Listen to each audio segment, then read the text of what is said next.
Hello, today is November 29th. This is Pastor Caleb, and you are listening to Simple Rhythms. Simple Rhythms is a daily Bible reading and reflection on God's Word throughout the week as we seek to have a simple and steady diet of devotion together, looking forward to when we can gather together to worship the Lord on Sunday. There are three elements of Simple Rhythms: read, pray, and sing. This week we are singing O Come, Emmanuel. We are officially in the Christmas season, the Advent season.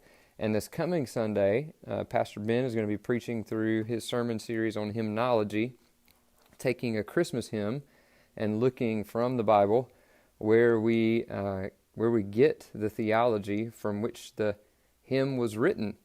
And so, O Come, Emmanuel is a hymn that's written as if we were still in the Old Testament, longing for the Messiah to come. And then he comes, and then there's also an element to where we also sing it here in the in-between time, longing for him to come again. But that being said, that the hymn was written in anticipation in the Old Testament of the coming Messiah, we're going to look at certain passages this week from the Old Testament that prophesied about Jesus coming. And so today we're going to look at Isaiah chapter 7, verse 14. And Matthew, in chapter 1, verse 23, referenced this verse as being about Jesus, as being a prophecy about the coming of Jesus. And so it is primarily about the virgin birth and how the Old Testament anticipated Jesus' mother being a virgin and giving birth to a child, though she had never had sexual relations with any man, most specifically her husband. And so this was fulfilled in Mary, is what Matthew proclaimed. And so we're going to look at the verse in the Old Testament and how it points to the verses in the New Testament. And what's interesting is many times it's not as simple as you would think it to be. It's not like, hey, this is about Jesus, but it has to be read in context of what was going on at that particular time in redemptive history. And we've got to understand how it fits in that time in order to see how it was fulfilled in Jesus and how Matthew interprets it to be fulfilled in Jesus. So, Isaiah chapter 7, verse 14 says this: Therefore the Lord himself will give you a sign. Behold, the virgin shall conceive and bear a son, and shall call his name Emmanuel. Now, this was written by Isaiah, and it was written by Isaiah in the time of the Old Testament where the nation of Judah and the nation of Israel had separated from each other and divided. You know, when Saul was king, when David was king, when Solomon was king, it was just one nation there in the promised land with God dwelling in the temple, just as he had promised he would do after he saved them from the Exodus. But because of the sin of Solomon and because of the sin of his sons, the nations were divided. 10 of the tribes went and dwelt in the north to establish the nation of Israel, and 2 of the tribes were dwelling in the south, where the capital city was, Jerusalem, where the temple was still. That's why God really zeroes in on Judah, and they formed the nation of Judah. And so Isaiah was a prophet to the southern nation, the nation of Judah. And in the first 3 chapters of the book, though, Isaiah writes about the sin of Judah, how they have committed idolatry, how they have gone against the Lord, and how the day of the Lord is coming. And when the day of the Lord comes, God will judge Judah because of their sin. But because of his grace, he will keep for himself a faithful remnant, which is to be saved from this judgment that he describes in chapter 4. And then in chapter 5, though, he talks about how they will be expelled from the land and how the land, the great promised land, will become desolate because of their sin. And so he's looking for a messenger to go and preach this message, this hard message, to the nation of Judah. And that's the famous Isaiah 6 passage where you see God in his glory in heaven in the Holy of Holies, and Isaiah comes and says that he will go and he will preach. But God tells him that though he goes and preaches, the people will not listen, the people will not turn, that a remnant will, but the majority of the people will not be faithful to his message. Well, chapter 7 picks up with Isaiah going and telling that message. And he goes to King Ahaz, who is the ruler of Judah at the time. And what's going on is that the nations to the north of Judah, both Israel and their king and Syria and their king, are aligning with each other, teaming up with each other to attack Judah. They're going to attack Judah. And so Isaiah tells the king of Judah to test the Lord. Isaiah tells him to test the Lord by asking for a sign that the Lord will defend Judah and protect them from their enemies. Well, the king disobeys. Now, normally it's not a good thing to ask for a sign from the Lord, but if the Lord tells you to, then it's okay. So in this instance, the Lord tells him to, but he is arrogant. He says, I don't need a sign. I don't need to trust in the Lord. I'm not going to do this. And so what happens is God gives him grace. Even though he disobeys, God graciously gives him a sign anyway, and the sign is a sign that is saying, that is portraying that God will defend Judah from their enemies, and he will do away with the attack that is coming on them by Israel and Syria. And so the sign is what we just read, verse 14.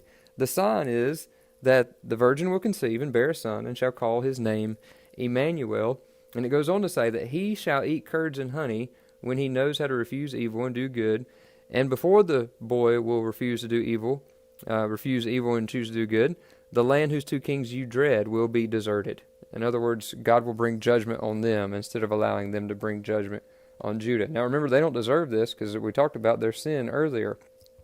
So this is all about God's grace, and God's grace in sending a child, calling his name Emmanuel, which means God is with them, sending the child to be a son that God will save his people, his sinful people, from the judgment that is coming on them. And so this passage in the Old Testament was not a virgin in the Old Testament. The word in Hebrew can actually just mean a young woman.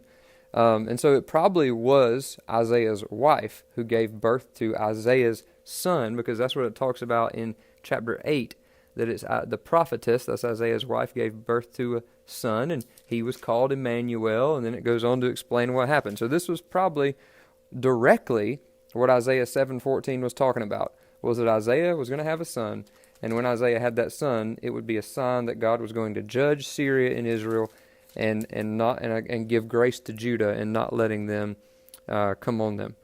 But Matthew chapter 1 verse 23 says that this sign, though, had a double meaning. It pointed to Isaiah's son in the immediate context, but it also pointed to Jesus coming in the greater context. You see, just as Isaiah's son was called Emmanuel, so was Jesus.